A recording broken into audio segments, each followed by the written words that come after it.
یک قصه هست زمان حضرت موسی، بسیار قصه زیبا هست. حضرت موسی علیه السلام باری در کوه طور از الله مهربان پرسان کرد: پروردگارا، بدترین بنده مرا نشان بده ببینم، بدترین بنده کی است؟ الله مهربان گفت: موسی، صبح بر وقت دهن دروازه شهر دویست، اولین شده کسی برآمد بدترین بنده من هست.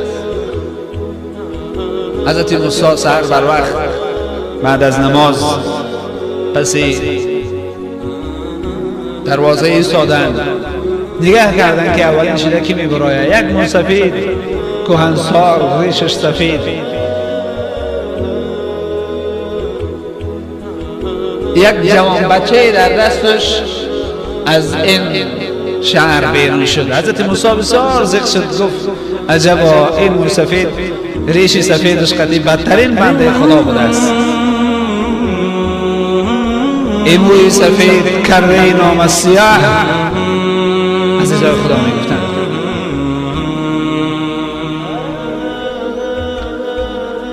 حضرت موسی بسیار ذوق شد، این موی سفید بیچاره چی گناهی کرده باشد، چقدر گناهی داشته بوده است که بدترین بنده خدا بوده است. و رفت گفت: خدایا، بدترین بنده تا دیدم، بهترین بنده تا نشانم بده. بهترین بنده کی است؟ گو بگا بره همون دهن دروازه شهر بیست. اخیران شده کسی داخل شد، بهترین بنده من همون هست. میدونی کی آمد برادران عزیز؟ آخران همون موسفید با همون پسر بچه. به عجبا، حضرت موسی الهی گفتم بدترین نشان بوده امیر نشان دادی، بهترین نشان بوده همین انسان نشان دادی. حکمت چیست؟ حکمت در کجا هست؟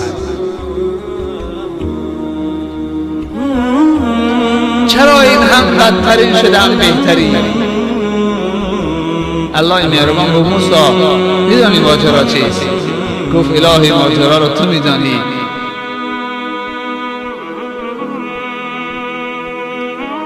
گفت: سحر بدترین پرسیدی، بدترین بنده من همین بود، از هر گناه زیاد داشتگی همین بود در روی زمین، هیچ کس برابر به این گناه نداشت.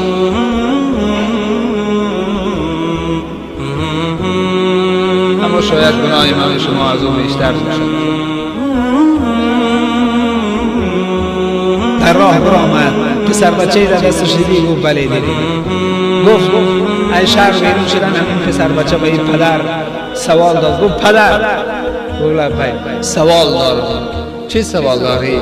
این کوه را خدا این قدر بزرگ خلق کرده است، این قدر سر به فلک هستند کوههای بزرگ، آیا خدا از این کوه کرده مخلوق کلانتر داره؟ گفت: بله داره. گفت: چی است؟ گفت: این آفتاب و ماهتاب میبینی، اینها بسیار از کوه کلانتر هستند. گفت: پدر جان. از آفتاب و ماهتاب مخلوق کلانتر، اشیای کلانتر هست، چیزی کلانتر هست؟ گفت: بله. گفت: چی هست؟ گفت: این آسمان میبینی بیکنار است، آفتاب و ماهتاب هم در داخل این مثل یک حلقه هست. گفت: پدر. گفت: سوال دیگر. گفت: چی می‌پرسی فرزند؟ پسرش از راه میرود. گفت: از آسمان ها و زمین، این آسمان و زمین این قدر کلان است، از آسمان ها و زمین چیزی کلانتر هست؟ گفت: بله هست. اون پدر گریان شد. گفت: چی هست پدر جان؟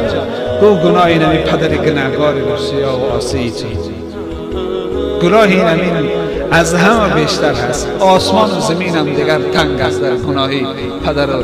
گناهی موسفیدی ریش سفید قطی، گناهش از آسمان و زمین هم وزبینتر و کلانتر شده است. گفت: پدر.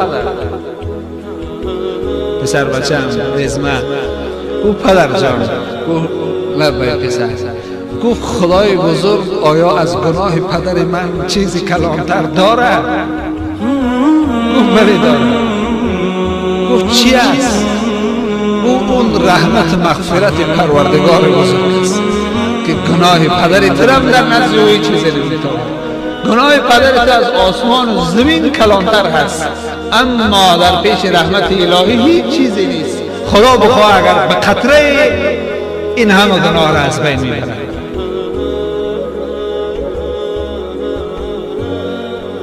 به یک توبه رود 100 ساله عصیان، بشوید جرم تو را بحر افران.